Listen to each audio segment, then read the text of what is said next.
All right, gang, welcome back to another Zyori plus one. I just rolled out of bed. My hair's not done because it's nice and early here to make time for the tea man, the tea governor. We've got Robson Merritt with us today, one of the greatest names in Dota 2, making his way in the Dota casting ranks, in the Dota coaching ranks, maybe even the Dota playing ranks. I've seen this guy grind in some MMR. He's got 7,000 of those damn things. It's more than 2x the amount of them that I got. I know that.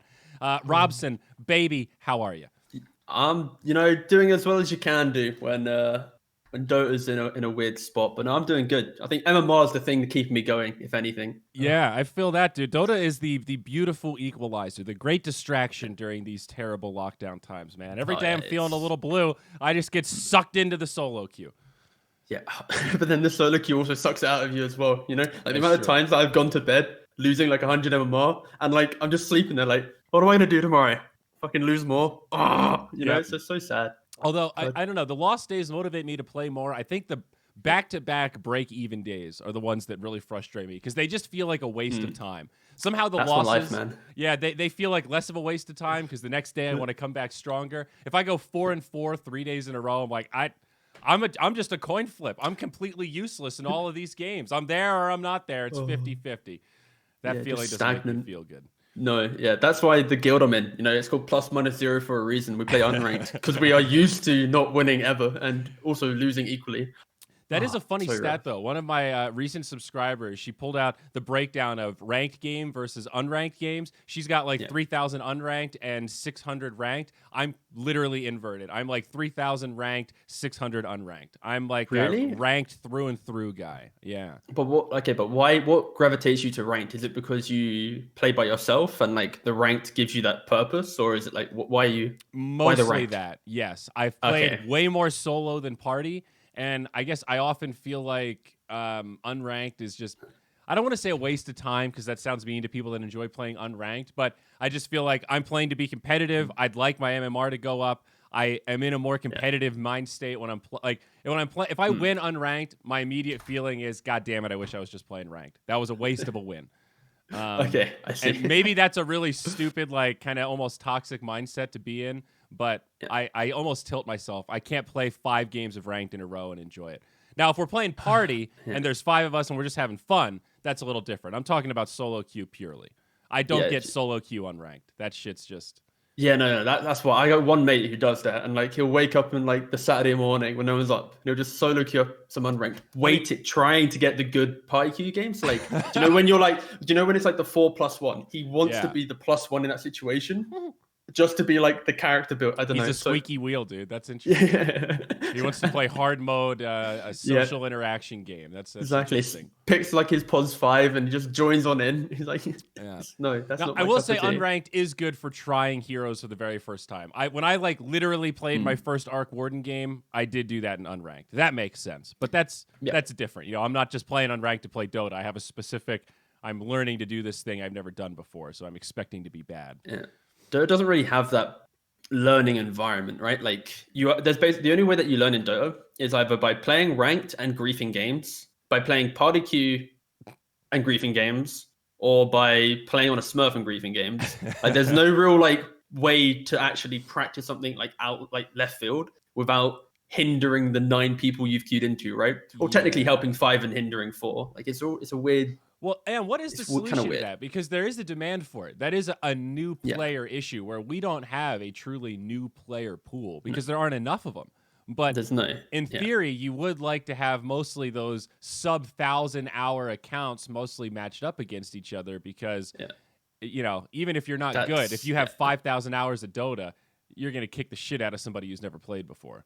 It's such a deep-rooted problem when you think about so you say it's an issue, but why is it an issue? Is it the people they're playing with will be toxic towards them? Is it the fact that the matchmaking puts them into games which are way too hard for them because there's not enough of those accounts? Like it stems to like so many like things. Like you load up the game and you go to the learn tab, and it's like it's just a wall of text. Very helpful. You go to training, it's some shitty little range creep staring at you asking to last hit. Do you think last hitting is the key thing in Dota? Sure. Sort of. If you're like 1 roll or 3, like what happens to 4 and 5? What if you want to play this game as support? You're like, no, I don't know.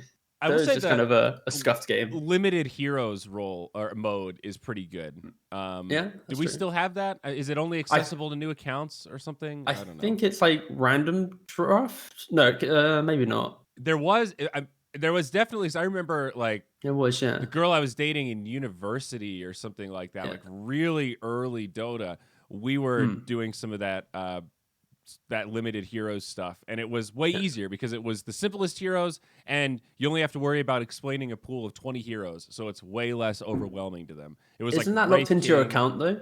I feel like that's locked into when you create your new account. If you're a certain level, you have to play these heroes to start. I think. Again, I might be pulling that out my ass. I really haven't had a new account for years. I think this is just a game mode after that. Like when you have whatever 50 hours on your account, you can queue up a game mode called Limited Heroes, and it's literally just a prearranged pool of 20 or 25 heroes that are all really easy. It's like Wraith King level heroes. The one button bozos. Oh. And that I'd fucking queue that. That'd be the creme de la creme. You know, Saturday night, what do you want to do? Play Dota? No, Zyori. Let's just remove all the micro heroes to like the somewhat conceptually hard heroes. Get me in a cheeky little Wraith King VCM game. Oh. So okay, bring back that mode. So this is where, like, man, I wish we were Joe Rogan. We need a guy to fact check for us. I see a thread from 2017 on Reddit titled "What Happened to Limited Heroes Mode?" I know it was full of experienced players, and it was meant for those new to the game, and it was heavily criticized for not having an abandonment penalty. Oh Lord, here we go. Oh yeah. And a half thought through idea here. Okay. The second comment is, please no, I got addicted to playing Viper because of that game mode. Very accurate representation of that. Man. So, okay, maybe not implemented perfectly, but I remember using that as a tool with some of my friends that had never played Dota before, and it definitely was a nice stepping stone to give them just a little piece of Dota, but it's still Dota. You know, it's still real Dota. It's not some, like solo mode or something stupid like that. Yeah, I don't know. Like when you think about like the conversation we're kind of having right now, it also kind of reminds me to every question that we have, it's always the realization that most things in Dota is kind of like half-assed to the point where you go, oh, probably could have done that better, right? You know, I name one thing in Dota that's been done, and you're like, wow, that was fucking amazing first time around. Other than TI, just other than TI. Yeah, well, and even the first TI, what followed that same pattern. Remember, TI1 was at Gamescom, so like. It was not a standalone event. It was in Germany. Have you ever listened to the VODs of that? I haven't, no. You wouldn't even know that it's Toby casting because the audio quality is so bad. I don't know what they were broadcasting into, but it's like worse than a cell phone. It's staggering how terrible. And remember, the game wasn't finished or released, so it was a beta game that was private invites to come to their $1 million tournament. Shit was rigged, man.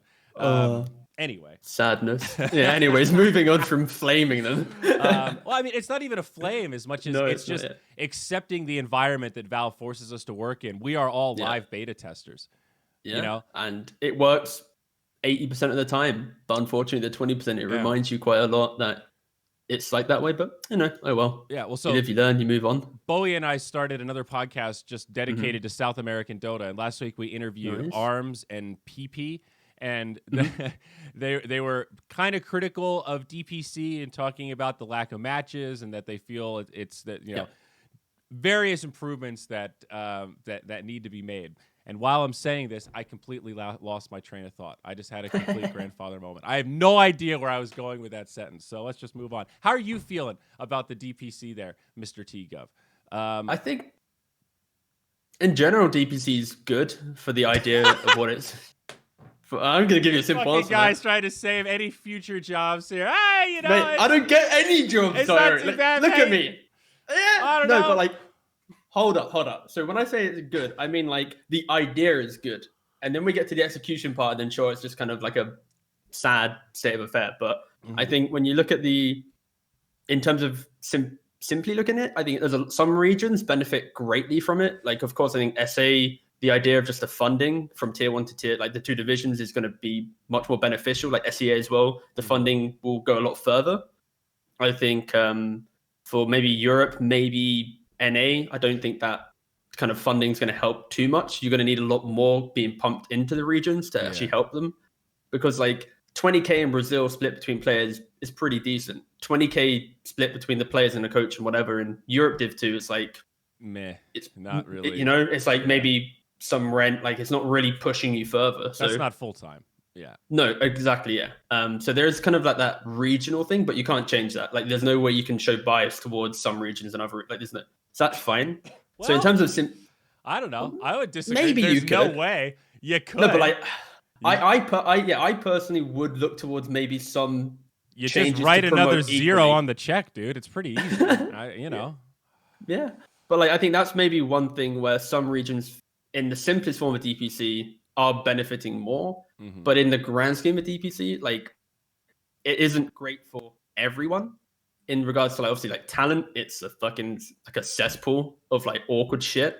There's not like a clean path for anyone to like work anywhere. So that's kind of shit.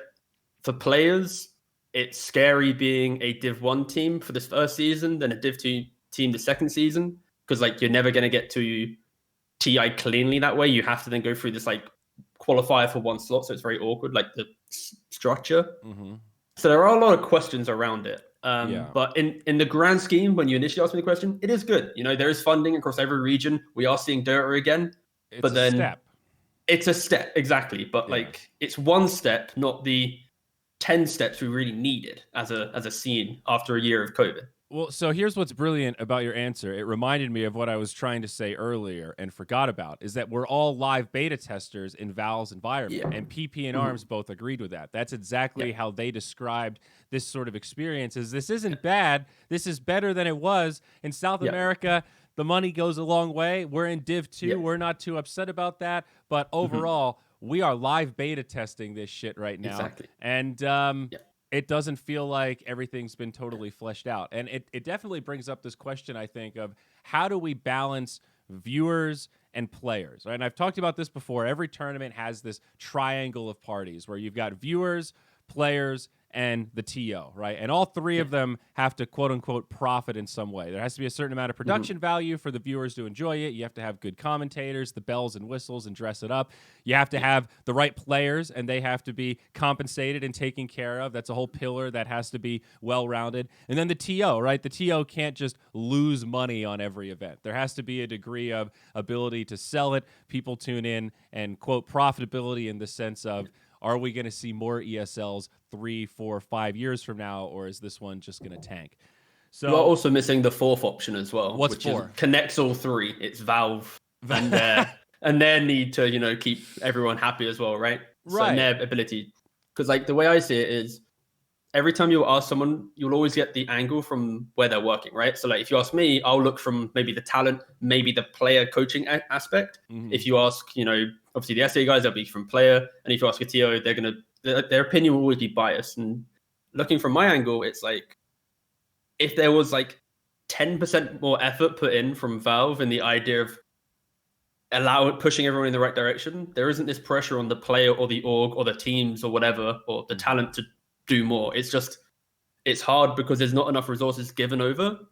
Maybe there is. Again, I have no idea about the real infrastructure, right? But like it feels like there's a lacking of something, If there was a little bit more, then suddenly you aren't looking towards one of the three to do more because it's like Valve's covered it. Yeah. But again, I don't really know the infrastructure and the inside details, but so for DPC, I'm a little less worried about the TO side of that triangle because this is like you've bought into it. It's an official Valve sanctioned event. They're subsidizing the prize pool. It's like a different equation than just saying, hey, let's do an ESL like event and put up a 300,000 prize pool ourselves without any of that Valve endorsement. There's definitely a leverageable thing to having that Valve stamp on your event. There's a different class of sponsors that are now interested and are generally willing to pay more because shit's official,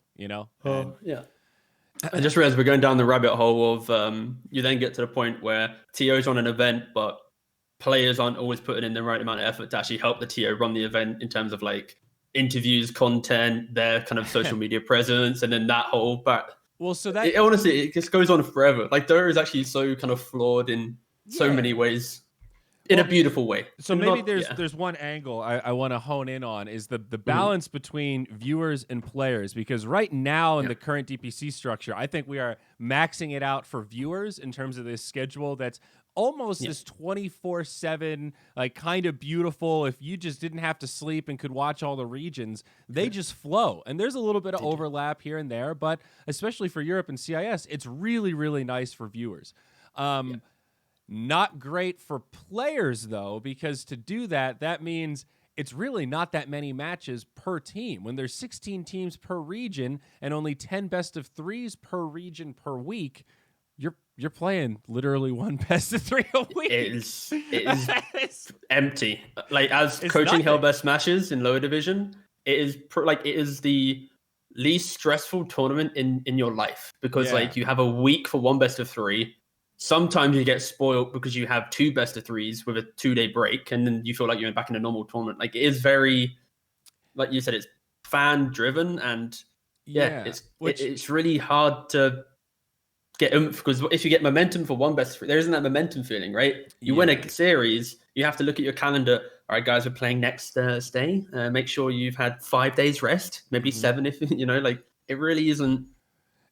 It doesn't feel fun competing in it for sure. Yeah, and I mean maybe there you could do parallel streams and stuff, and then that again furthers this trade-off of what are we sacrificing from the viewer perspective of it's very hard to watch multiple streams. Think past TIs, that stage where there's groups going on and 4 matches going on at the same time in every time slot. It's unwatchable. You have no idea what's going on. You can watch some single games, but you don't really have a feel for the tournament until the bracket starts and you're sort of watching it one by one.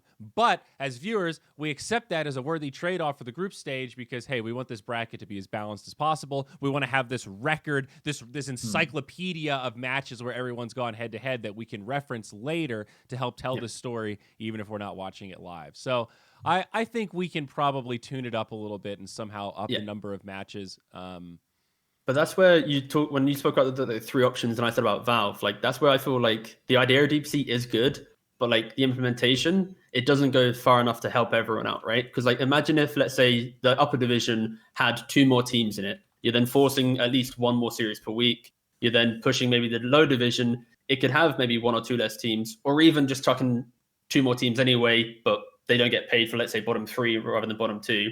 And then you can open up that tier system for talent, for example, where because you have more games, you hire, 1 more studio talent. The lower division now opens up for those, those online casters, and you actually have like a hierarchy of scaling for players, for talent, for TOs. Like there's but the way it's done right now, it just feels it's as bare bones as it needs to be to kind of get the DPC stamp. And it's good, it works. I'm not faulting it, but like there's room for growth to allow for everyone to be happy. Let me make sure I understand this here. I right, zoned out for half a second. No, are it's you fine, saying, no. so like, let's look at the South America model, right? We've got 5 talent and we're doing ubiquitous coverage across the whole thing. So there's no like extra content or anything too crazy for the uppers, but the lowers are getting, quote, tier 1 coverage with full panel, full casters. And that's not a requirement, right? We don't have to do that. That's an elected choice from Dota Pit and the production team. Which is great. Good job, Dota Pit. Are you saying you would prefer those resources be allocated such that the lowers are like remote casters or something, or just a casting pair, and then that frees up more resources for production to go higher with the uppers? No, I realized the way I worded it was actually incorrect. I should have phrased it. I just thank you for correcting me. Actually, any DPC game should just be studio based. I realized when I said online, that was a slip of the tongue. Literally, upper and lower, there should be 0 online coverage. Of course, COVID given. Of course, like with some regions you can't. But like it should be focused more towards, if you qualify for DPC, you should have the respect and the level of production that you are given equal showtime, right? Like it doesn't matter if you're in either division, you've qualified for it, you've got that stamp, you'll eventually have that in-game kind of fan content thing that they're releasing. Like you should have the same coverage. Like I feel like it's quite a disrespect towards the players if just because you're at a different time slot or a different time zone, whatever, you're suddenly fobbed off to some like guy's personal stream. It feels a bit cheap and a bit naff. And DPC shouldn't be that. Like you're literally playing for TI. Just because you're in Division 2 doesn't mean you're not going to TI. It means you're competing to get to Div 1. And I don't want to ever be, as a player, seeing, my mates play on their stream, and then I'm suddenly on, Billy Boar 33's bloody stream for 3,000 views. You know, it's like Well, yeah, cheap. I mean, that was part of why we wanted to do that with South America, was to do the region justice. And also because those lower division teams, some of them will become upper division teams. So if we're talking about multi-season storytelling, we're going to feel like real chumps if badass stuff happened in the lower division and we weren't even watching it. That seems kind of creepy. Exactly. Like, so, the thing is, though, it's always hard because you have to still ask yourself the question, how do you promote talent to want to keep working in Dota if you have no space for them to work in, right? Because if you put everything studio-based, which I was mentioning, like, there would be no online work, right? So that it does cause an awkward space. Technically, it'd open up more talent hiring. There's still some, because there's gaps in between the group stage part of the leagues and the major. So there can be third-party events, like in March, we can have third-party stuff but like happen. I mean, like, your online casters who are grinding out and aspiring to get to even those events, and those events are normally kind of eaten up by the other talent. Like, I'm like, from experience from like my kind of casting, like, I'm an analyst, not really a caster, right? So I don't know like the casting connections. So I'm aware of some tournaments that might be coming around in the gaps, but the likelihood of me getting it is pretty low. And it's like, you know, it feels awkward in the structure, right? Like, it's a hard question to truly answer. I definitely want to dive into the tier 2 kind of caster up and coming talent life for sure. But I guess I want to kind of close this chapter on DPC, because one of the other points I wanted to bring up is potential solution. Okay, we open up third-party events during DPC again. Because that's been tossed out as a very simple solution. If ESL wants to run an event and they can weave EU qualifiers with the DPC schedule and teams want to play, fucking fantastic. What is the rule on that, by the way? Because, like, I know in Europe we have Snow Sweet Snow, which is run by some random new org who used to work in CSGO, and they're now working during DPC. And is that actually happening? Is that started? It's in conjunction. It's literally running equally. And it started already. I know it was announced, but I missed the date. It's running. Okay. It's running, and it finishes like 2 weeks. So it's like they're running an event during DPC, but it's like hardcore, like tier 2.5. But it's like, if there was that ability to do it, then maybe. But is the rule based on TOs who signed up for DPC? They can't work as well? Because you're asking $1 million questions right now, dude. I don't know. Valve didn't really clarify it. They just said DPC is gonna. They just said they're not gonna issue tournament licenses, but I don't really know what that means, because I've run Dota tournaments without a tournament license, quote unquote. You know, have they ever actually taken someone's access away from the client because no, this is the time you can't run tournaments, dummy? Didn't you read that blog post from a year and a half ago? But like, even if you could run a tournament, think about the viewership and how you have to run that tournament now. Because like, for like, let's look at my stream, for example, right? At best, maybe I get 90 viewers, you know, on a weekday. If I ever stream during European DPC, I get maybe like 25, 30, because of course everyone's watching the big guys play. And it's like, imagine now if you take those kind of figures to another tournament, you're now inviting these European teams in. You don't have to play on non-European days. Yes. And there's already going to be like Chinese Dota playing, or like CIS Dota playing, you know, tier 1, Div 1 or whatever. And it's going to be so awkward to get the correct viewership and teams and the crossover where, let's say you want to have EU CIS, you've now missed maybe 5 days of play that you can have, and you can only play on 2. Like, it's just so inconvenient that if it's like super hard scheduling that you have to work into. And it dwarfs the DPC. That's the other issue. Because you know what's going to happen. They're just going to start scheduling over the, quote, shitty regions. Oh, these South American exactly. So it hinders everything. Those 8K viewers we get at peak hours for South America gets slashed to 1K viewers because they're watching, you know, tier 1 EU Dota that's bled over for the teams willing to play the late night. It's rough. Like, if anything, DPC needs to be fleshed out more. And I think you either up the money a little bit, up the games a little bit, and make everyone happy. But then again, it still kind of hurts the talent side of it, because there really is no route to growing. I mean, I think there's that's okay. For I have made it to something has to give, though. I mean, I know. That's fine. I don't know where the balance is, but right now it could realistically be worse for talent. I don't know. You have to look at the parties, right? There's 3 parties. 2 out of the 3 will be happy. You probably need to push that direction. The players are kind of the root of it all, though.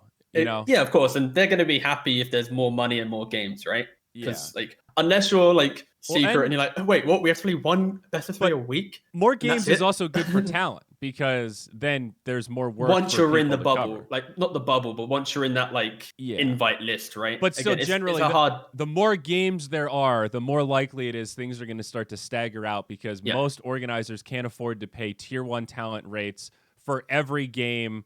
For everything, and imagine if they doubled it, so it's 20 best of 3s a week. Let's go. Region.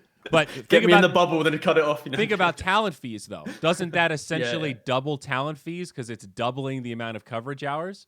Well, sure. Yes, but if you're using tier 1 folks. So, sure. DreamHack is not just going to spend $200,000 on talent fees just because the schedule has tandem games now. So that's true. It does open up for sure. It will open up more remote broadcasting. Yeah. And that's what I'd just like to see. Like, I think you spoke about the idea of like, what's it like being like that tier 2 caster? I guess it's the fact that you don't really know when any work's really coming because like when you're in inbox, it's never really being sent work and you're always on the lookout. And then you find out like there's no events running and it's like, oh, what am I doing? You know, it's like, that's the scariest part. Okay. Let me ask you a real question. Right? You have to promise to answer this honestly. Okay. Okay. What tier of talent would you consider me? If somebody says, "Oh, that Zyori guy," do you go, "Oh yeah, he's tier 1 talent. Oh, he's tier 2." You could say tier 1.5 or 2.5. Can we outline the tiers first before I answer so people don't get confused? Well, that's sure. I was going to use this as a basis to figure out how you outline the tiers of talent. Okay, sure. So I'd say you're a strong 2. Okay. If I can rate myself, maybe to throw in the mix, please, yes. Just let me throw myself in. I think I'm like a 2.5, like on the cusp, like a top 3 moving into 2, maybe like kind of that region, maybe. See, I agree with the gap, but I would bump both of us up a 0.5. I think I'm a 1.5, and I think you're a 2. Sure. No, that's probably actually that's probably more realistic. That's actually sort of how I would frame it. You know what? Let's go with that rating. That sounds more logical, actually. Yeah. Okay.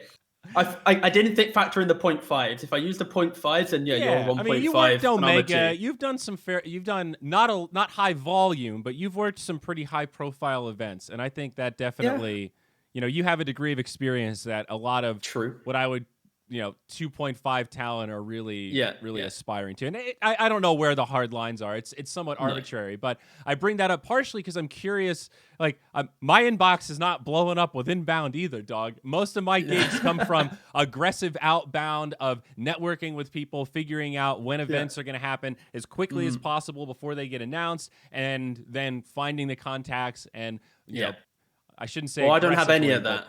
I have none of that. So like my life is literally like just I exist and then someone's like, Billy Bob can't come to the event now. Do you want to work it? 24 hours before the event starts. I'm like, sign me up, chief. That's kind of like my life right now. I mean, which is the super sub. That's what I feel. That's what I am now.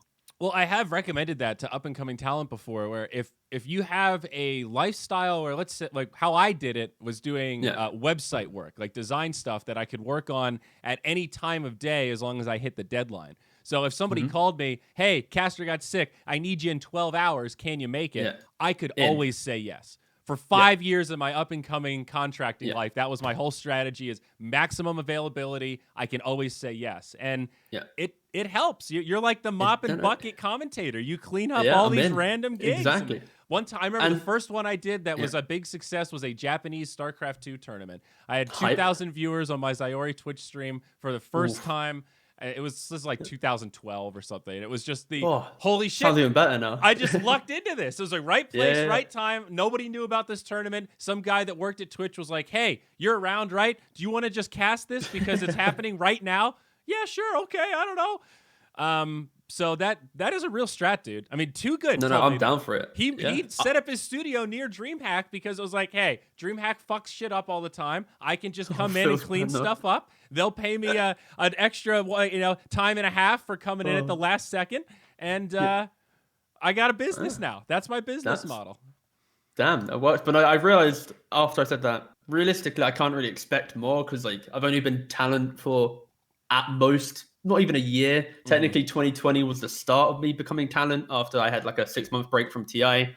Like I've kind of had like for a first year of talent, it's been pretty good. I can't fault that in any way. It's just kind of like the start of 2021 when you realize, oh, this is how the system works. I didn't really build myself like a portfolio per se. It's more like I worked events, but I didn't like build up on that or like push a stream or push additional content. So it's like I can easily sit here and say like, oh, I didn't get invited, but realistically, what did I do to get invited? Did I really like You buttered up Kyle? That's what you did, you smart bastard.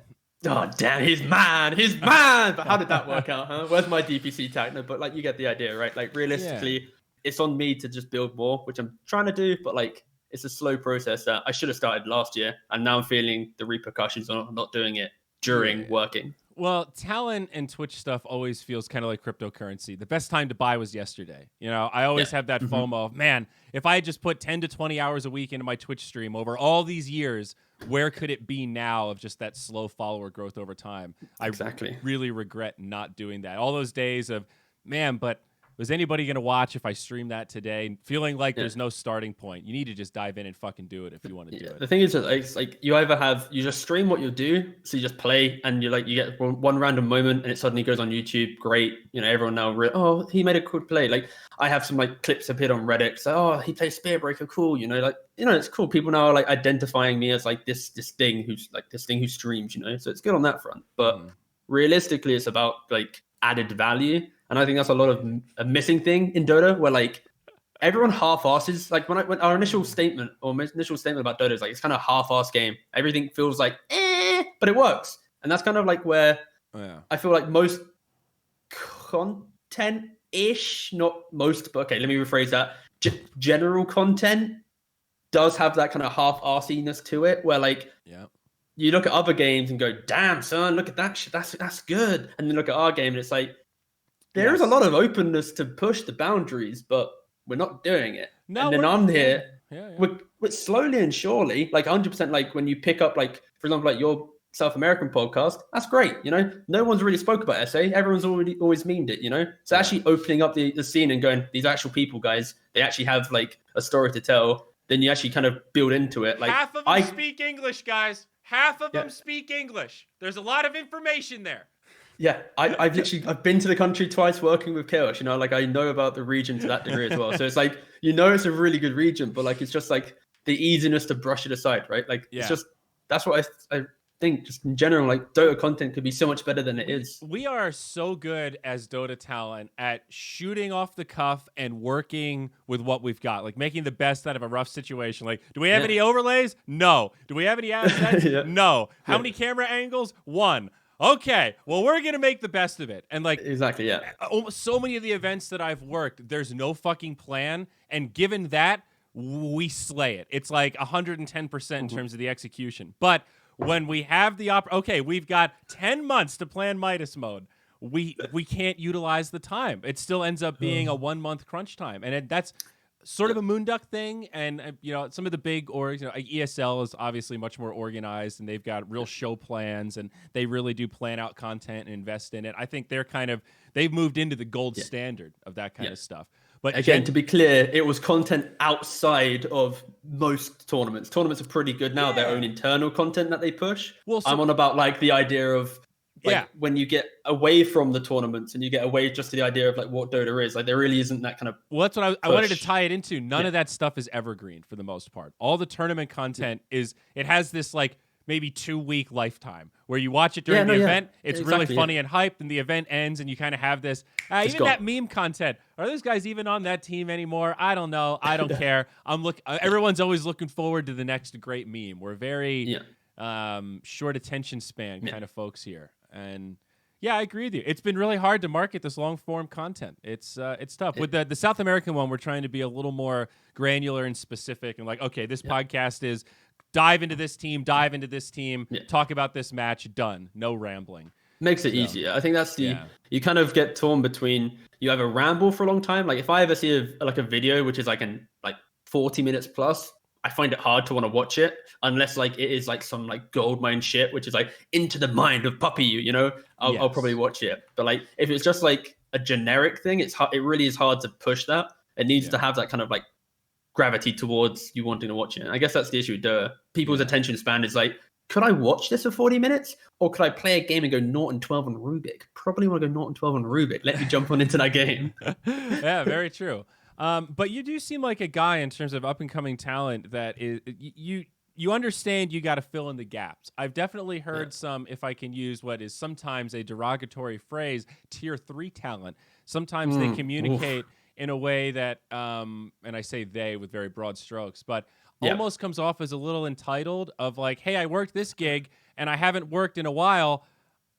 I need money. What do? This isn't fair. And it's like, that's sort of, that mentality is career ending. You're applying employee mentality to contractor life, and contractor mentality is much different. In the contractor world, nobody owes you anything. Nothing is fair. You haven't gotten paid till the money's in your account, and it's a lot of handshakes. We don't really have like talent contracts the way we should. A lot of it is a DM that says, hey, mate, you want to work this event? Yes. How much? You haggle a rate with 2 back and forths, and then you hope that money shows up in your bank account after the event is done.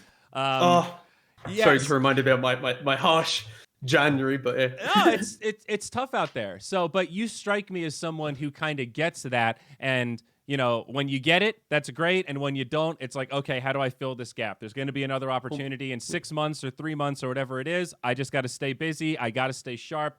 What am I doing? You're streaming, you're coaching, you're all over the place. You just need to know like what you're bringing, right? Like if you ever look at the talent, I think we spoke about this during Epically, right? So the idea of as talent, you have like a certain role that you bring to the show or something, right? Like what is your angle? And like you can't have a show which is like all comedy. You can't have a show that's like all analysis. You can't have a show which is like, you know, the weird kind of the meme guy. Like it needs to be that fine balance. And, you know, for me, it's kind of the analytics with, I guess, the Britishness, and also the analytic comes from the coaching side. So it's not just like I say what I see. I add that level of the strategy, I guess, behind it. And that's kind of my angle. And like, there isn't often a lot of that. I think there's a lot of generalization in analysis. So I'm kind of, that's my angle. And it works sometimes. Sometimes it makes me look like an idiot, but you got to go with it. And for the kind of tier 3 talent that you mentioned, it's like, there is that lack of desire to understand what you're bringing to the table. And it's like, well, if I talk and I'm analyzing, or if I talk and I'm casting quick, then suddenly I'm going to get work. It's like, it doesn't work like that. I experienced that for like a year where I kind of tried casting and I'd just say stuff and I'm like, I'm just saying the most empty shit. I'm literally just saying what everyone else is saying. And I have a slur, and I have a funny ear, and I have a fucked up nose, and I'm not really that interesting, and I'm not being funny. And then it's like, well, what's the issue here? Lack of confidence, lack of pushing my own brand or my own like kind of me, I guess, stop putting on some persona. And then suddenly everything goes a lot better. Suddenly I'm saying good shit. I'm becoming a better coach, climbing MMR, everything's going well just because I like believe in myself and have confidence. And I'm trying to be like a gap in like the market, so to speak, rather than just kind of falling in line with you talk quick and I say cool things. You know, it's like, you need to bring something. I mean, to be a successful talent, I think you have to be in this constant mindset of being ready to reinvent yourself. You know, it's like a constant growth mindset where you're open to opportunities, open to new challenges, and always looking for the next great thing inside of Dota and outside of Dota, right? It's rough. It really is rough. Yeah, it's sort of a constant innovative mindset. But I don't know. It's so interesting because, like you said, you're more of an analyst. So your role is very different from like your training. Coaching is actually good training because you're getting this insight. You're working very closely with players. So obviously that translates very well to the storytelling when it comes to being broadcast talent. So that's exactly. You found this cool little, it's more than a Venn diagram, but this little web of circles that are all overlapping and kind of feeding each other. Yeah. And I feel like I've tried to do that in the podcasting world. Like podcasting is really just practice filling time when there's nothing in front of me but a blank canvas, so that when I have a 10-minute panel, that feels like, oh, I took the weights off. 10 minutes. I filled 90 minutes the other day just fucking for fun. 10 minutes is nothing. Yeah, you're pulling a shift right now. Yeah. I'm just saying whatever you lead me on, I'm like, yes, sorry. I say words, yes. But I think that is definitely a key strategy for a lot of things, is trying to find those bubbles that overlap, because that's where you hit those really sweet efficiency points. You're not just bashing your head against the wall waiting for gigs. You're finding ways to hone the craft even when there's a lapse of gigs. That's really key. But you also need the resilience to push through the lack of stuff occurring, because like That's also it's a big down. Like when you get offered work and then suddenly you don't have that work, that alone kicks you down like 1,000 steps. And then also, I guess like you can't have the empty inbox or the empty idea. Like when am I actually getting work? Like again, for me, that tier, what was my number? Two, or was 2? I was a solid 2. 1.5. A solid 2. Yeah. So like a solid 2. They don't know, like they don't know the people to message to get work. Their inbox isn't being flooded with invites to work. You're always that guy who's joining the other rabble asking for work, right? And that alone is like a scary place to be in. Like the amount of sleepless nights that you get with the anxiety of like, am I ever going to get work if I'm not like in that kind of circle or whatever? It is very scary. And that's why you have to have the confidence in everything outside of the work. Otherwise, you will just slowly fall into this pit of sadness because you won't be getting offered work. You won't really be confident in what you're doing. And then you're like, I can't see the platform or the path to actually getting better. Well, there's got to be some separation, too. You have to have some self-worth outside of your work. That took me a lot of years to learn. But as a caster, like when I started at BTS, I was my ego was up here during that road trip driving to California. Just like, mates, I've made it. I'm full-time esports. This is the fucking dream. I finished it. Dude, exactly. 10,000. Windows down, playing the music. Dude, walk in there. Arm through the window. Like, kick the door open, smoking a joint. Like, LD, I've arrived and I need to broadcast. Get me to the computer, like headset on, like, yeah, let's go. Absolutely. And of course, that's not the reality. But you kind of need to go through that phase where you feel like you make it and then you get knocked down some pegs. And being surrounded by that talent that could hit me with that brutal honesty, but then also break me down, but build me back up. Part of that learning experience was separating out the Zyori from the Andrew, because when you're all in on Zyori and that's your whole existence, dude, do you remember your worst broadcast ever? Because I still do definitively. Probably. So I think it was when I first started trying to push into casting at the midway, like early on 2020.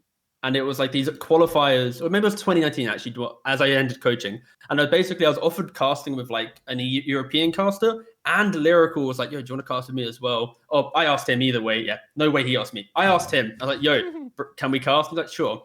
But I was really stupid where I got the idea that I was so scared for money during the period of which I didn't have coaching and I didn't have work and I was offered casting. I accepted to cast with both of these casters in different regions. And also, that was during the time that people were doing their own casting on their own channels. So I went from doing an 8-hour casting session with one caster. I then went on Capitalist private stream and did like a group cast with him for like 12 hours. And I then double backed off of that, did another cast of Lyrical for another 8 hours. So I legit went... So I literally back to back did like 30 hours of casting. I don't know. I was like new to casting, had all these opportunities, didn't know how to say no to one of them. And I saw Capital streaming. He invited me on because he was doing his thing. So I legit did 30 hours nonstop of casting. The last I spoke to Lyric about this like the other month. Like, were you aware that I literally didn't sleep for 30 hours? I literally cast with him, cast with another guy, cast with Cap, cast with him again, then went to bed. And he was like, "Oh no, it was fine. I'm sure." I'm like, "Yeah, you're just saying that." But yeah, that was by far my worst ever casting because I mean, that's some self-inflicted torture. It's terrible. Yeah, I guess I did do that one time, but I ended up losing my voice. I had double booked. It was when I was switching from Han to Dota, and I had 2 contracts, and they were on the same night. I was like, I can do it. It was overnight because it was Garena, so I started at like 8 p.m. and was supposed to end at 9 a.m. And by 5 a.m., it's like, guys, I think I have to stop. My voice really hurts. It really hurts. Yeah, and I just pulled the plug and just said, "Yeah, fuck it, I'm not getting paid for that one." I fucked up. I thought I was Superman, and I am not. No, yeah, that's what I learned as well. Like that 1 30-hour gig, it was my worst, but also my best because it was like, well, just respect what you do, and like even if you don't think, like even if it's maybe it's an event that people aren't going to watch, you still have to show it the level of respect to the highest level, right? And like that alone, like I never went into that casting marathon with any like less regard, but I always treated it with like now I treat every event like if I ever do that, I should never try and overwork or underprepare because it's like you have to show everything the same respect. And it also boils into the idea of the upper and lower division. that alone, the player side of it, they should also have that same level of respect, getting the same studio production, etc., etc. You know, it goes in all walks of life. Oh yeah, nice. Yeah, man, now that I'm thinking about it, I kind of want to do a watch party one day of my worst cast because I'm sure the video is still on BTS. It was the first tournament I cast after I got hired, and I was casting with LD, and it's because he wanted to practice his analysis, and he thought it would be good to, like, I would be the play-by-play guy, and then I could almost like shadow him a little bit, and he could sort of give me notes in real time and show me how to do the production. And it's like I could drive, but he would be there. So it's sort of a different setup, and it's a little intimidating, you know, like working right there with your boss. I'm already like a little nervous. I want to impress him. And we had an Alliance versus Na'Vi game in the, whatever it was, the group stage. El Clasico. Yep. It was this thing called the ESP Shock Therapy Cup, this little like 40K something tournament, best of 3, I think. And in the first game, it was an action-packed match, and I think I missed 45% of the kills. I was the cameraman. I missed. Oh, no. I went back and counted literally 45%. Oh no! Half of the kills. Ooh. I was just on the other side of the map talking about, wow, look at that. TA is maybe going to get Desolator. Do you like, oh, no, another one. Jesus, LD. And I just, I missed the first blood and got really self-conscious. And then while I was telling myself, all right, I'm not going to miss another one, I missed the second kill. Then that happened with the third kill. And I was like dripping It's a sweat. chain. It's a chain. And I was shaking. And I was like, oh my God, I'm going to get fired. LD's going to yell at me. And dude, it was terrible. It was just like there was a huge Reddit thread that was just bashing me, and I felt like I was gonna die. I remember that, and I remember crying that night before bed, just like the highest of all highs, you know, walking in, and then it's like the before and after is just like me in the fetal position, holding my anime body pillow, just like I'm so alone, and it's terrible, dude. It is the worst. Like, I think, but that's the other thing when I said about like kind of anxiety and like not what's the word? Like self-doubt. It's like when I worked Pushka League, it was a tournament where we didn't really have. I say we. It was a tournament where the talent wasn't like top heavy, and it was more like kind of pushed up from the lower tiers of talent. So it really puts a lot of pressure on individually bringing their own weight to like the tournament, right? Yeah. And at that point, I wasn't really developed enough in my confidence, and kind of just experiencing some of the comments during that tournament that like destroyed me. Like, I legit could not work well on that tournament because like I could just feel like when you get that one bad comment or that one like awkward moment, it's a slippery slope down. And then it took me until the event after to have that realization of like how I need to actually carry myself, and then you become better. But like, my God, you just reminded me. You talking about that event? I literally that was my feeling for like half a Pushka League. Was just like, I'm turning up, I'm saying words, but like, I could have easily done like 500. You know, I could 500% more work, or like more character, or more analysis, anything into that. But because I had this own like internal like destruction, it was like, well, no, you're now just kind of just there. Good luck. It's not helping you go anywhere. Talent works hard because you have to really look at yourself honestly and critically, and there are a lot of those self-cringe moments. Like, have you ever been scolded for arguing with people in Twitch chat by a boss or like a manager at an event? I have been scolded by multiple people for multiple games. I remember Heroes of New Earth, Breaky was like, dude, you got to stop yelling at people in Twitch chat. Just ignore them. It doesn't fucking matter. You're going to get fired if you keep doing that shit. Yeah, the thing is, like, you as a talent, you want to impress the people watching, but realistically, at the end of the day, you're trying to impress the people who are hiring you, and they need to be happy with what you're bringing, right? So it's like you need to find that balance. Because I, like, personally, I'm not really, whatever. You get the point. Like, I really want to be respected by the people watching. Going, he actually says good shit. I want to hear what he says about the game because it's interesting. I don't want people to go, just another kind of bit of drivel, you know, just move on. What's he saying, you know? Yes. But like sometimes, like, it's easy to impress the guy employing you because like maybe they're not connected to Dota. So like if they hear you saying words, they're like, wow, you're amazing. Come on in again. It's like, you know, like I'd rather have like build the respect of the people watching and then be like, damn, this guy actually brings that analysis that like makes me go, oh, that team did something cool or this did happen, rather than it's like, he's just saying words, and you're like, Well, a lot of production crews are pretty white label. They work on a lot of games. They don't really know that much about Dota. So no, of course, yeah. They're just gauging your excitement, and what they can Yeah. tell is your general engagement, Yeah. enthusiasm, and how everybody else reads your energy. And that was like that was kind of like a self story, if anything, which was like the realization that my early days of working, I was getting work just for the idea of it, rather than me bringing like, we want tea, you know. And it's that realization halfway through that like, oh wait a second, I can actually bring my own value and get the kind of middle ground of people want to hire me.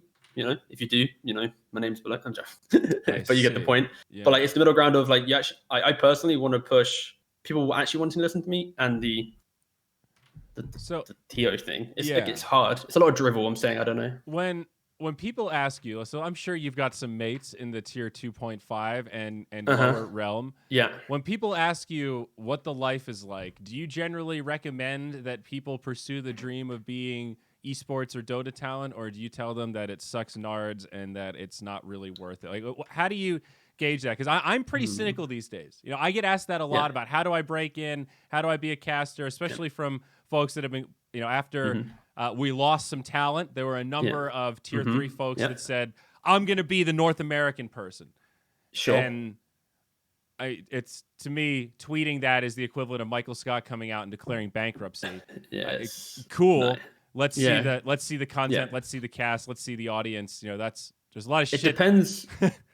No, there is a lot, but like, as someone like myself who's still not really made it there yet, when I talk to people who are still trying, it's like, well, you have to realize the journey you're like taking, right? Like, if you've picked up casting a minute ago, you're not going to suddenly, you know, get events, right? You need to really build out that portfolio. You have to just stream to no one, stream casting games, and like actually get something to work off. And it also depends, like, you have two angles here, right? You got the play-by-play and the analyst. So if we ignore the idea of hosting, interviewing, all that stuff, and just purely a commentary team or a desk, if you can host, it's two different routes. Like, if you're an analyst, realistically, you need to either have playing or coaching experience, or you have to have this like insane depth of the game from an analytical point, like from putting in the hours in of the research, and then also the character on top to kind of cover you on the fact that you don't have that competitive experience. Basically true. Like, he makes up for the lack of competitive experience, you know, exactly. with presentation. Yeah, exactly. Like, he's got high presentation, he puts in the hours, and like he says stuff, and you're like, oh yeah, cool. I can listen to you. You're good, you know, it's fine. Yeah. And then like, it's the point that he's got to the level of he's put in the effort and also got the character. And like, if you're a new analyst coming into the scene and you're like 3K, 4K, you either need to climb up 4,000 MMR, 3,000 MMR and experience the pro pubs or something, you know? Yeah. Or you need to put in like a metric fuck ton of effort into your work so that you can talk about the game, but not at a generic standpoint. Because like, no one wants to listen to another generic viewpoint, right? I'm already doing that as the host. All right, I'm the generic guy. I got that covered. All right, you need some specialty knowledge. That's what you're getting paid for. Yeah, like, you need to fill in that gap. And like, I don't think anyone wants to listen to a new analyst coming into the scene and saying they picked AA. It's very good against IO. They're not gonna be. You know, it's like no one cares a shit. You know, everyone can say that. Like, there needs to be that extra flair.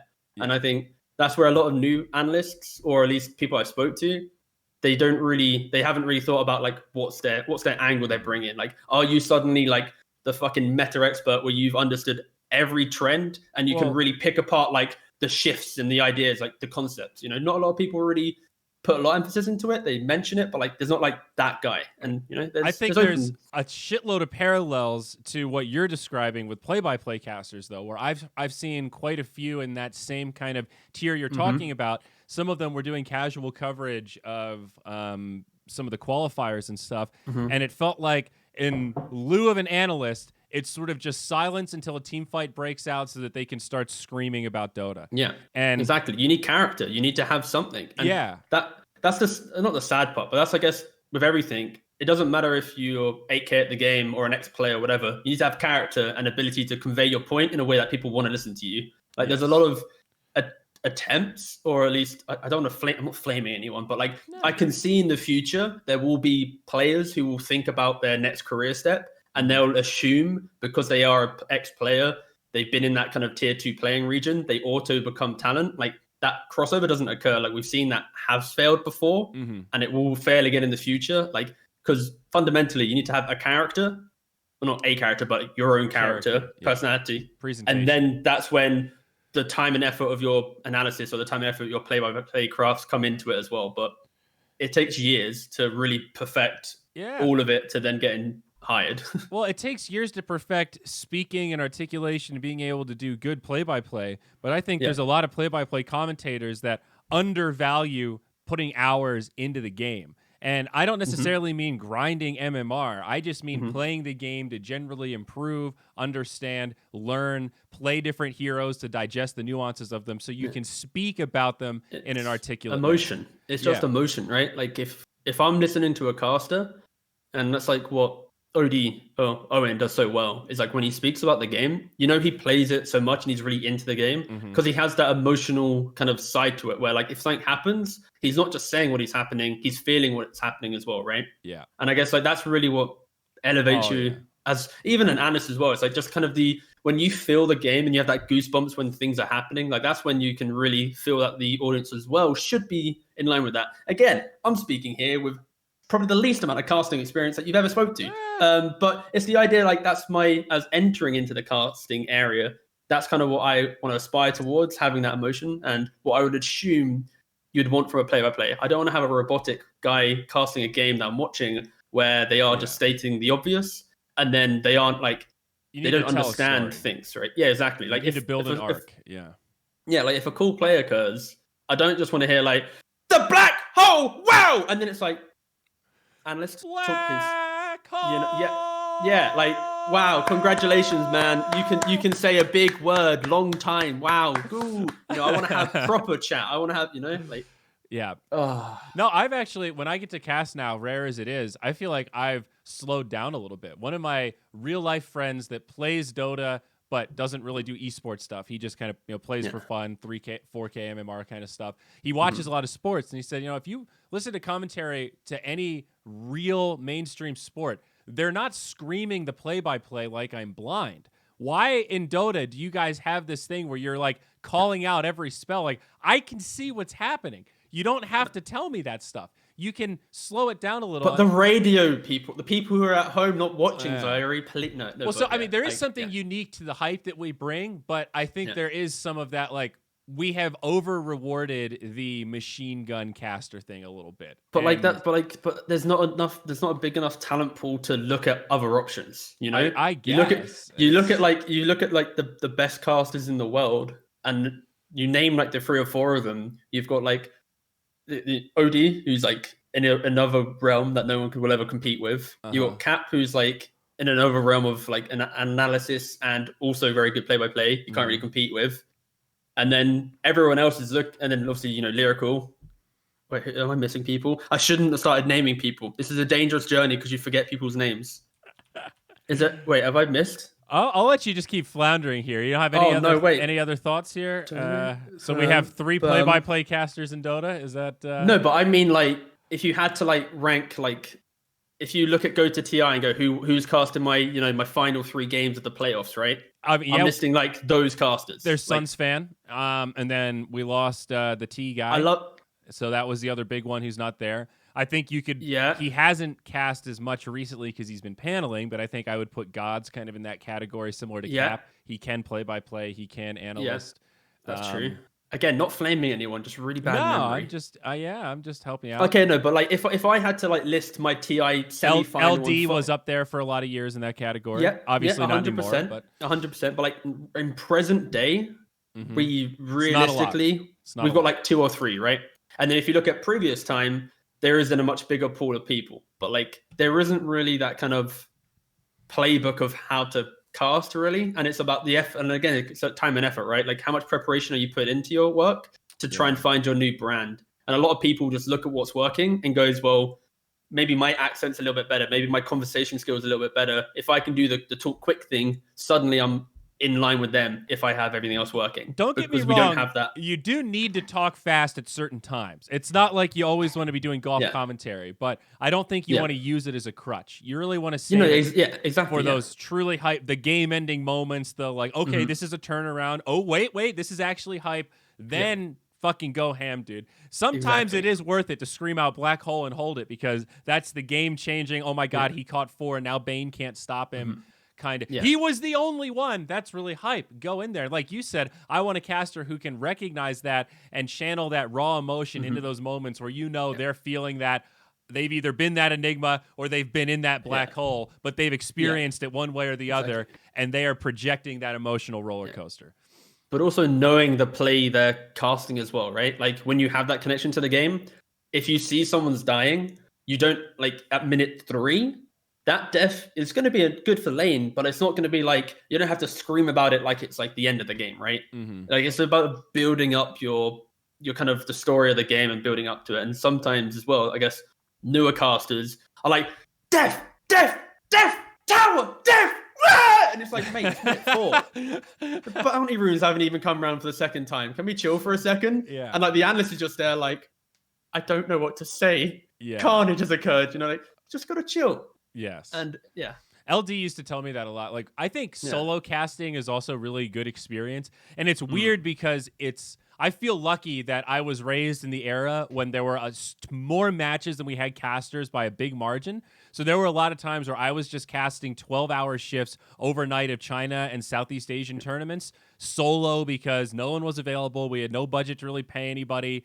And yeah, it was miserable. And even LD and Gods were like, dude, we don't really expect this to be good. This is just like, think of it as good practice. You're grinding it out, But LD used to tell me, don't be afraid to just chill for 10 seconds and think about the game at large. Sometimes he's like, you spend 20 minutes just yelling about what's happening. You need to shut up, actually use your brain, and then make some general assessments about the state of the game. How are things flowing? How are things trending? Yeah. How do you think it's going to be in 10 minutes? Exactly. Just breathe. Yeah. And I always think about that. Like, just use your brain, man. Just shut up and start thinking. And that works for everything. Literally everything in life. Just breathe. You'll naturally, do something better. Like, I just think of like when I'm paneling on like my first event on ASL Birmingham in 2019 or something, whatever year it was, how many years ago? Feels bad, man. It was like I wouldn't stop overthinking and just talking. And like I'd say the first thing, because I feel like if there's silence, I have to fill that silence with something. And it's like realistically, you don't have to rush to talk, because if you're rushing, you're saying weak stuff because you're just like auto saying the first thing. Yeah. And when you're in this environment of like casting or whatever, it's chill. You don't have to rush. Like if there's a camera on you, people are going to realize you're thinking or processing something. They're not going to be like, wow, he's not saying anything, because you're just waiting for your moment to really bring something to the table. Yes, I think as you get closer to that, what they always say, 10,000 hours is the mark to start becoming an expert in something. As you start getting closer to that 10K mark with hours on the mic, I think you start to realize that silences and pauses can be very dramatic, very helpful, and also give you a chance to breathe. And you'll also find that as you work with more experienced like co-commentators, especially during a game, there's like when Trent and I cast now, I think there's the percentage of silence between the two of us is higher now than ever before if you look back historically at our casts on average. But I think that's a good thing because we're not forcing it. We're actually saying things when we have something important to say, and we're really thinking and digesting, not like constantly riffing and like, okay, we got to tell some jokes now. It's like there is a game happening as well, right? Yeah, we can just literally chill. An entire game. We can just watch the two mids last hit for 30 seconds here and kind of comment on the general mechanics of how they're doing. That's actually kind of cool and interesting to slow down and really focus in on it if it's a slow laning phase. And happens in most sports that have like not many breaks in it, right? Like football as well. They'll have those moments at general talking point, but they'll let them kick the ball around for a little bit, watch the guy do what he's doing well and then chill, then you talk. And you can easily get that in a cast where the casters are trying to own the game so that they are remembered because they're casting and it's like you've got a gig and you need to do well in the gig. And then suddenly you forget that like there's also players in the environment and there's also like there's more to it than just the guys talking. That's and true. Sometimes that kind of absorption into like holding into your moment and going, this will be the game that will get me to X LAN or whatever. You feel obligated sometimes to overthink and overtalk, and then you ruin the quality of everything because you're trying to put yourself higher up in the pecking order. So I want to pivot a little bit. Obviously, we're at the hour mark here. Probably have max 30 minutes left.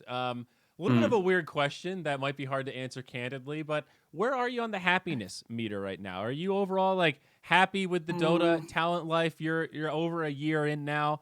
What's the 1-year anniversary TeaGuv pulse? In it to win it? You're gonna give it another year and feel it out? 5 years from now, do you see yourself 100% still in Dota? 5 years from now, could you see yourself as a variety streamer if something crazy happens in the next, 1 to 2 years? I currently have the aspiration to match Fogged in analysis, and I don't have any intentions to stop trying to get to that level, even when I'm knocked down, etc., i.e. Start this year. I don't really want to pivot to anything else. And yeah, again, like Dota is basically what's allowed me to get to where I am today. And there's no, like, I'm not going to suddenly, because I get one no today, I'm not going to suddenly pivot to trying to do variety or anything like that. If anything, it's like a cheap answer. And it might feel good for 2 months of like easy work, but realistically, like it's not helping me with my actual career, right? My actual goal. So yeah, Dota is pretty much my main focus. Again, that was not targeted towards anyone before anyone tries to think I'm flaming anyone. It's just personally how I feel. It also hurts as an analyst, right? Like it's easy for other roles, but as an analyst, if you lose touch on the game and then also try and do your work, like it feels wrong. Yeah. So yeah, right now aspirations is to try and become like an analyst as good as Fogged in articulation and kind of presentation, and then bring in my own flair. And again, in current happiness, being very honest, like probably like 30%. Like 3 out of 10. Okay. And that's pretty shit. Is that mostly rooted in not getting hired for this season of DPC? Like if you were, kind of. Let's say you were doing South America with us instead of Trent. We talked like about it. You had some general 7 or an idea. 8. 7 or an 8. Okay. I'd be buzzing because like the way I see it is like not being invited to any DPC region. It's like you feel like you haven't made it in any way to be recognized as a guy people want to listen to, and maybe viewers might want to hear me, but like from a tournament side of it, they don't really care about what I've done, and it's kind of like nah. And then I realize I haven't really done a lot, so I can't expect the invite. It's fine. I'm chill with that. But yeah, it's like for sure, it's like 3 out of 10 happiness in my Dota career because I'm not considered for an invite. Maybe I am, but like I don't make the list. Maybe I'm on like the +1 after the invite list cuts off for people. But yeah, again, it's like I've got a long way to go. Like I'm only a year in. I got to work great events. I'm very happy for that. So I'm a 3 out of 10 for current position. But realistically, if I looked at my big picture, my perspective, the fact I've got a year ahead of me, I'm probably on like a 6, chilling. Like I'm loving life. I can't fault it in any way, but now it's pretty sad. At least you got to work Epic. That you did work that big event before. But I won't lie. I'm not going to try and lie to anyone here. I wasn't I pretty much got Epic like 24 hours before Epic started based on like an accidental message. Still. So like I got to work it 100%. I'm very happy to work it. And Epic League, if you do listen to this, like it's not like you weren't part of the vision though. I see what you exactly. mean. And that's my point, right? Backup. Like, I get like, and that's pretty much my entire career of 2020 was like, I didn't go to Ukraine because I got invited. I go to Ukraine because the guy invited couldn't fly for medical reasons because the forward thinking of COVID, he didn't go. And I then basically RNG rolled the dice and went, So like my casting career for pretty much the entirety of 2020, even though it's very good and I feel pretty happy with where I've gone, it's always been in the shadow of other people getting the work and turning it down. And of course, once I get to Ukraine, I then join the cycle of like, I can work replay events. I'm in Ukraine, COVID. So like, again, realistically, my career, I personally have not been pushed into my own work. I've basically been like, "Hey, bud, though. I know it feels that in any way. It feels like luck, and I used to feel the same way. But I've talked to a lot of people way older and way smarter than me that have told me, dude, it's like a little bit of luck, but really what it is your resilience and tenacity and hard work and just positioning yourself to eventually find that lucky spot. But it's not just luck. You put yourself in the spot to be lucky. So like, yeah, exactly. And I'm not knocking any way. And like, I'm very happy and grateful for the year I had in 2020. And like, when I speak about like the 30% or the 3 out of 10 happiness of right now, it's more like when you build up the confidence and like you get to that point of like, I know what I can do. I feel good with what I can do. And then the big old DPC comes around. And then like the sales pitch of DPC is like, each region has their own TO. Each region gets talent for this and that. And you're like, whoa. And then like you realize the actual picture of it, which is like 4 TOs and it's like X talent per, you know. Supposed to be 6, but yeah, it did end up being 4. You get the point. It got weird. It got weird. It gets kind of like sliced off and you're like, all right, okay. There's 2 things that work here, mate. Number 1 is that you got to remember that TOs, it's not like every tournament they just look at the landscape and objectively evaluate on some MMR system of talent. A lot of it is comfort zone. Somebody gets in, it is. You do one good event, and they go, okay, that guy's good. We're going to hire him until he fucks up. And I'm not knocking that in any way. I understand how the system works. No, it's just, it sucks. That's what makes it so hard to break in and why it always feels lucky. Because you're waiting for that guy to just break his leg and not be able to get on a plane. Then you get that gig and then they go, oh, exactly. Wow, this guy can turn up. And then now you're on the list forever. Yeah. And that's why like right now I give myself that 3 out of 10 because it's like, I'm basically waiting for that broken leg, so to speak, or that kind of wrongdoing. And then it's like, oh wait, TeaGuvnor exists. Because like, if you think of like European analysts, I am probably in a handful of those who aren't auto-invited. And I maybe in the future could become like that cheeky +1. Like, you know, I could maybe slot in there, but I am basically waiting for someone to lose a leg for me to get to that point. And I am happily going to wait. And no, have you watched Game of Thrones?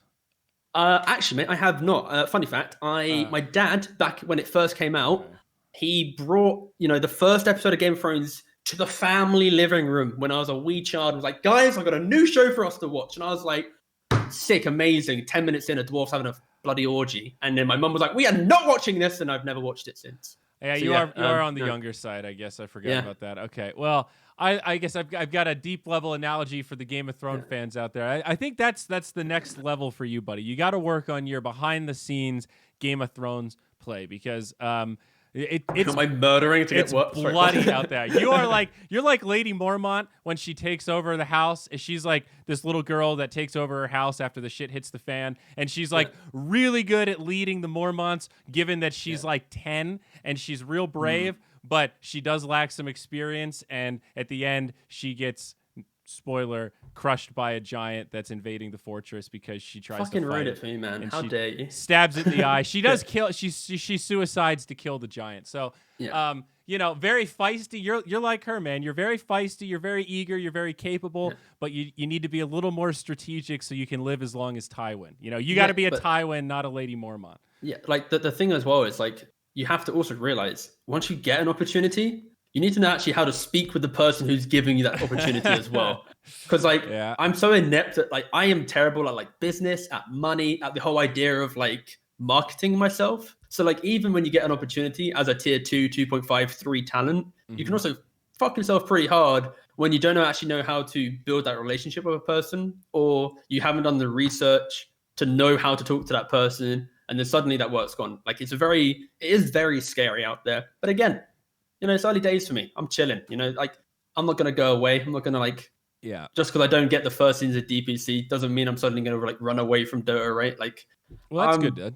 I'm committing to this until Dota dies, and that could be next year. I see. So you're an OD Pixel. You're not an esports guy. You're a Dota guy. You're out here on the Dota island. You're loud and proud. All right. Yeah, like I bring analysis to Dota from a fresh perspective, in my opinion, and I think I can't really do that to any other game to justice because I haven't sunk my literal adult life into it. How long have I played Dota? Wait, sixth form. That's about 6 years, maybe. Which isn't long. I know, but like it's a good sprint though. That's it's solid. Like maybe 7 plus, maybe 7. I don't know. It's like halfway through foundation. Yeah, it's like during college I started playing Dota. I went from an A grade student to like a C. Okay. I then got through college or sixth form in England. Went to university. Somehow got a first class in university whilst being a degenerate Dota player. Do you have a backup plan if Dota implodes? If for some reason you become unhireable, if the next 3 teams you coach all get dead last at the major and you can't get any more work, what's the thing is what's Mr. Merritt doing? Quickly touching on the coaching thing. Like the coaching thing for me right now is more like relaxed, kind of something to do. Like I'm managing Hellbest matches. I'm like coaching. I'm like assisting in like ideas and stuff. But it's like very much to kill my time. Because I'm like an analyst first, coach second right now. So Okay. like it's the coaching world is also very hard. That's actually harder than talent because you need to know the players to become their friend to get the job. No, there's rarely a case where a org-driven coach works well for the team. I And see. like I don't really Okay. have the kind of connections with the player base anymore, really, to really push the coaching. So But like how does it pay? it varies depending on what team, right? Like if you're on some like European team, it could be like $1,000. Like if you're like lower tier, if you're on some higher tier, you're on like $4,000 or $5,000 a month. You know, like it really varies to where you are in the world, and also percentage based on price per cut. Okay. And then also if you're a stack, you have no income. You're just kind of. I mean, isn't that a concern chilling, though? right? Like, do you remember what happened with Nahaz when he was coaching Complexity and then they bombed out of the wild cards at TI? Do you feel like Yes. that hurt his ability or his prospects as a coach? Because I think it did. I think there's a reason he stopped trying to market himself as a team coach after that. Well, it's also hard because you're coming from the angle of like Nahaz. I don't know. I don't really know his experience as a coach well enough to really comment on that side of it. But like, it's the idea that as a coach, you're an easy scapegoat, and if you don't do True. well, your career is probably the first one to go. I don't in a disagree. team environment. It's the optics So it's like game. Yeah. exactly. So for example, like with Chaos, we're doing okay. We're doing well. Trying to implement stuff. You know, there's a lot of cultural issues, etc., like confliction. We then shift, make new ideas. We then go into TI. We bring in new people. We then shift the balance. Like I'm technically a coach for Chaos for TI9, but I was more of like a coaching of like the environment, the lads, like the mantra Right. we bring in, Communication. and then like the other guy was the coach for strategy. Oh. I didn't really like our strategy. We're pretty shit, but I didn't really comment because it's not my job. You know, like I didn't want to conflict. And it's like it's easy after that to be like, this coach is a problem, that coach is a problem. That player also missed that spell. Like it's a very scary place to be in. And that's why friendships and being part of the crew helps, because like when you have adversity, you're overcoming it together. And when you're basically org hired, the players go, this fucking guy didn't tell us to ban Lycan. This guy didn't know about that board. You know, it's like it's so scary. But yeah, I definitely don't want to imply that it's fair. I think it's just one of the big risks with coaching, where if you sign on to a team and it's a high optics position.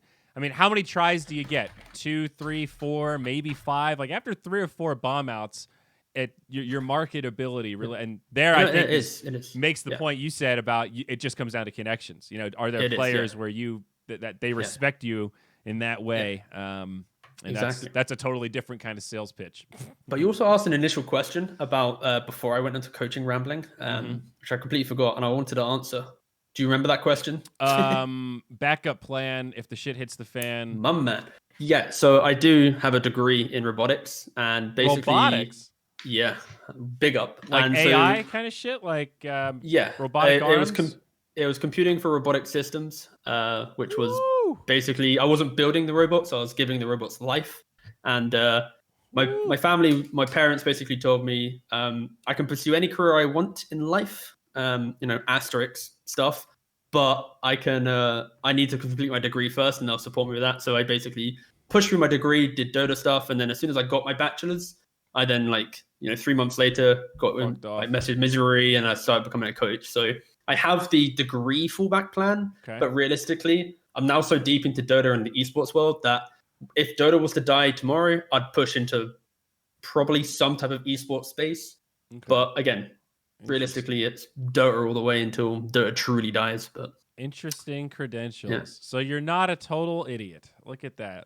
You're a robotics guy. But like, you know what you need to do it tomorrow. Do you remember that guy Sujoy? You remember those little robots he made for those Too Good Hub events? Yeah, maybe that's what you need to do. Yeah, maybe bring that out. Bring out Get some meme robots. First, make it on Reddit, and then your career's gonna blow up, dude. You need to flex that big brain more. You need to. I did suggest I really wanted to play Dota with like bananas, for example. You know how you can like turn things into controllers and do all the dumb shit like that, like play with a piano. Robotics aside, I really want to do something dumb in like, can T get to 5K playing with X? You know, it's like, can he get to 5K playing with bananas only as a controller? Can he do it? You know, and that was an idea, or like some robotics meme elsewhere. But dude, imagine that, you know, I mean, like I played Tidehunter. It's the 5K game. The camera's on the banana. I hit the blink ravage on Tidehunter, but to ravage, I'm fucking smashing the banana with my fist. Banana goes everywhere. Ancient dies. I'm now 5K. Everyone's happy. To be clear, though, I'm not 5K. I'm also 7.4K. But this isn't a story of playing with bananas and I'm climbing to 5K. Thank you. Right. No, but I mean that's a clip-worthy moment right there. That's almost worth the time investment to learn how to play Dota with a banana. Yeah, almost. It would be pretty cool though. So I would have to invest in a second webcam for the banana cam. But... Yes, for sure. So last thing I want to ask you about streamer life, buddy. How do you like it? How do you fancy yourself? Are you just filling time, or like, do you have enough viewers that it feels good? Like, what's your sub count up to? Are you feeling pretty okay, or does it still feel kind of like this might not really be the best use of my time? I don't really look at my sub count. I think it floats around 70, 80 maybe. Okay. I've never similar territory. Yeah, it's like it's there. I'm very grateful for everyone who does subscribe, so thank you for that. But streaming for me is more just kind of like a pastime, just something to do to help me kind of work on articulation and how I want to convey a point and how I really want to become a Dota analyst per se. So it's more like kind of self-improvement than actually becoming a streamer. The life in itself is kind of helping you just keep sane, right? Like when my life is literally wake up Dota, go to sleep Dota, somehow I'm playing Dota when I'm asleep, work it out. I don't know, some chess thing. Like it's really hard to feel value in your time because if you're not working and you're just playing Dota, it's really hard, right? So streaming kind of gives you that kind of push to be like, don't worry, buddy, you're doing fine. Like it keeps you sane. And that's the key thing. It's more like it's a health of mind thing where if I wasn't streaming, I would literally just be sitting at home, just staring at my main menu for like 8 hours, right? This fucking guy. I see a meme brewing in my head where it's like popular streamer complains about how streaming hurts mental health. TeaGuv starts streaming, uses it to boost his mental health. Like, I mean, look at this fucking guy right here. You're like a natural born contractor, dude. You have that grinder mentality. I could see your worst feeling is that boredom, right? The stagnant, the feeling like I'm just fucking sitting here doing nothing. I want to do stuff. I want to make stuff. I want to learn stuff. I want to grow. That is exactly what Slacks is like. He cannot sit still. Yeah, like I have the worst thing as well is I've been having so many ideas of stuff I want to push, but like my ability to execute an idea in terms of knowing the programs and how to physically do things is lower than my kind of aspirations. Mm-hmm. And the fact that I'm sitting in a position where, like, let's say I'm not working DPC and you have that kind of nest egg of funding, it's really hard to always push ideas. So the streaming as well helps me kind of ground myself because it's like I can do it without any high level of execution. Like if you suddenly add in something like 2% effort into your stream, suddenly it feels better. But like the ideas I've had during the breaks and stuff, I'm slowly working on, but it's like, it's always so hard to really motivate yourself when you can't always aspire to what you want. Like I'll never put something out that I can't be happy with, like I made some like meme video YouTube mango tree thing like a year ago, whatever. Mm-hmm. It was okay, 10K views, but like that's the one and only thing I've made. But I spent so much of my life into it that I never did it again because I knew that I couldn't healthily create that content to the quality that I wanted to make it and feel good and still have like a sane like level of health, So I've kind of also I'll have an idea, I'll be really happy with it, and then I'll go, wait a second, I can't really execute the idea because I don't have, the X amount of money to hire the dude to help me. And also you can't ask someone to do it for free because that's just doesn't work like that. You never ask someone to do art for free. You never ask someone to edit for free. Wow, it's a fucking hard world. This fucking guy right so here. I'm kind of just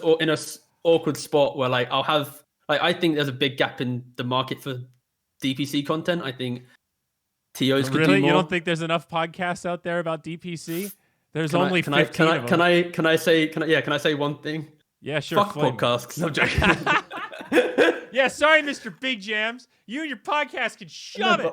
Just kidding. I love podcasts a bit and the idea of what they bring, but like I mean pure video content in Dota 2 is literal utter shit. I am so bored of the clickbait. Do this now for 3,000 MMR, man! Wow! Yeah, Fuck thanks. off. Unironically, thanks, Jenkins, motherfucker. You just opened the floodgate. Now everyone's trying to copy Jenkins. He came on my podcast, shared his secrets, and now everyone's like, it's that easy? I just have to make clickbait thumbnails? Whoa, okay. Big arrow to this. Look at this. I could it's great content. It does well. Everyone loves watching it.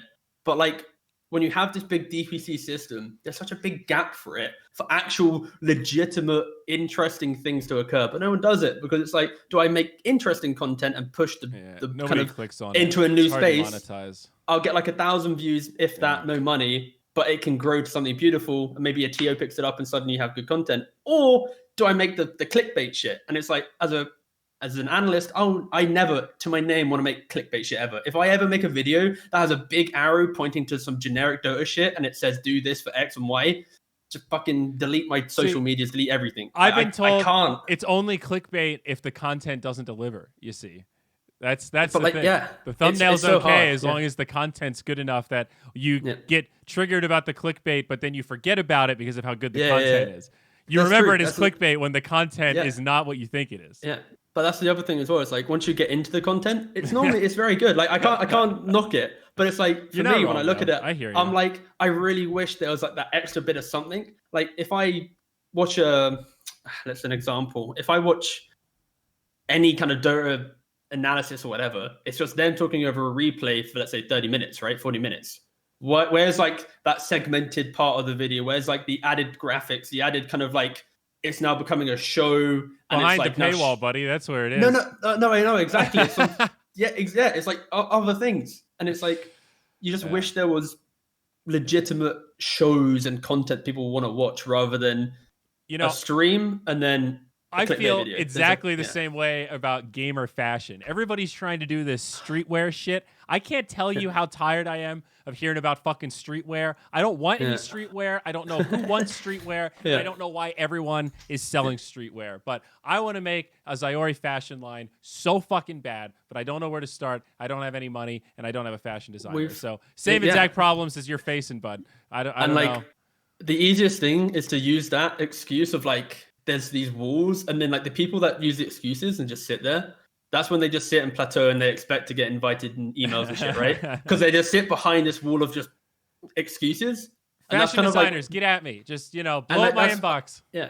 And that's kind of what I'm trying to say. Like, I'm trying to like get over that mental barrier, which is like, I'm making excuses and shit. Because if I actually get through that barrier and start doing things, even if there isn't like the views of YouTube and it's making money, if there's still ticking over and building a community around it, suddenly you have a community, a following, and then that following then pushes you to other space. Like you're just doing so much better if you just do community building. What's the phrase? Great. What phrase can I say?